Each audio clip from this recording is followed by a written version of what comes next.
Have you ever heard of a case so bizarre, it blurs the lines between the supernatural and science? One such story from history might make you question everything you thought you knew about the mind, belief, and reality itself. The story of Anneliese Michel, a girl from Germany whose life spiraled into a nightmare of exorcisms and strange voices, stands as one of the most unsettling cases of possession.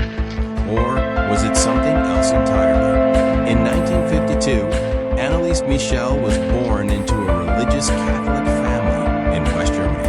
Her early life was, by all accounts, ordinary. But at the age of 16, something began to shift. One day in school, she collapsed unexpectedly, slipping into a strange, trance-like state that lasted for a minute or two. Though she recovered, that night, a new terror began. She woke in the middle of the night feeling an unbearable weight pressing down on her, and found she had wet the bed. A series of these incidents followed, months of normalcy interspersed with episodes so strange, they defied easy explanation. Her parents took her to doctors. The examinations, however, revealed nothing unusual. The neurologists and physicians were baffled, unable to pinpoint any medical condition. Then, in 1970, things escalated. Anneliese was diagnosed with tuberculosis and admitted to a hospital. But there, something far more sinister began to happen. She started seeing colors, hearing voices that no one else could hear. Doctors eventually concluded that she was suffering from temporal lobe epilepsy, a common condition that affects millions of people worldwide. Yet for Anneliese, the diagnosis didn't feel like an answer. The hallucinations worsened. She began seeing demonic faces, hearing cruel voices that cursed her and told her she was damned. Depression consumed her. Her family, devoutly religious, saw her condition as something beyond mere sickness. They began to believe Anneliese was possessed by dark forces. Her behavior became more erratic. She'd kneel to pray over 600 times a day, to the point where she tore the ligaments in her knees. She would bark like a dog, eat spiders and coal, and even devour a bird whole. The Michel family, desperate for answers, turned away from medicine and sought help from their church. The church was hesitant at first. They didn't rush into exorcism lightly, but after much persuasion, a local priest agreed to consult Bishop Joseph Stangl, who authorized an exorcism.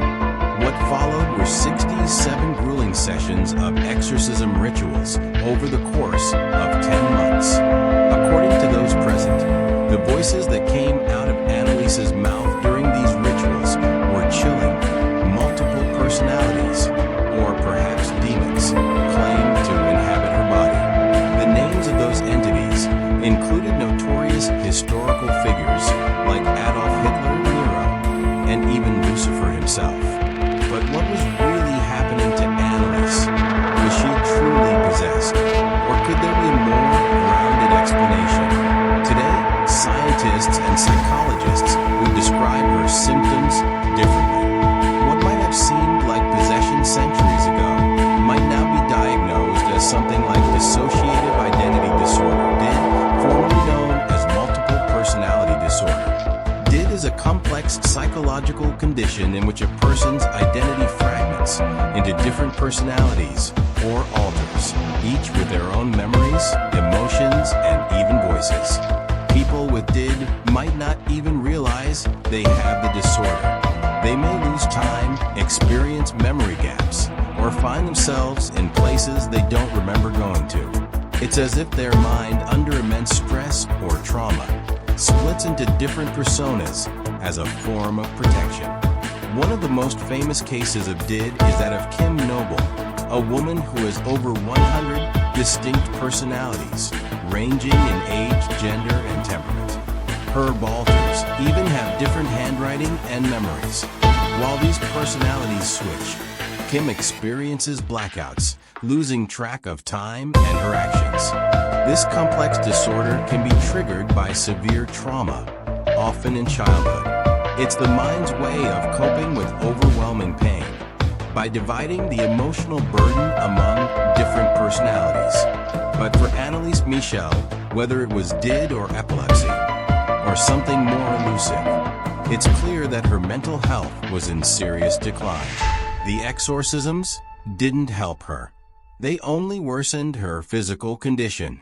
In July 1976, after months of exorcism and neglect of her medical needs, Annalise passed away. She was just 23 years old.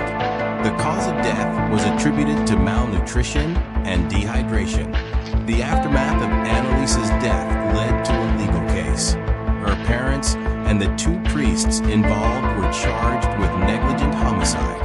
The trial brought worldwide attention to the clash between religious belief and modern medicine. It raised profound questions. Were her symptoms misunderstood mental illness? Or was there something more to her story, something beyond our scientific understanding?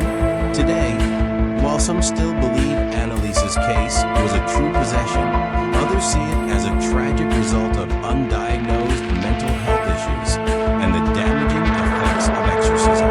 It's a reminder that the human mind is incredibly complex and that sometimes the line between science and superstition is not as clear as we'd like to think. In the end, we are left with more questions than answers.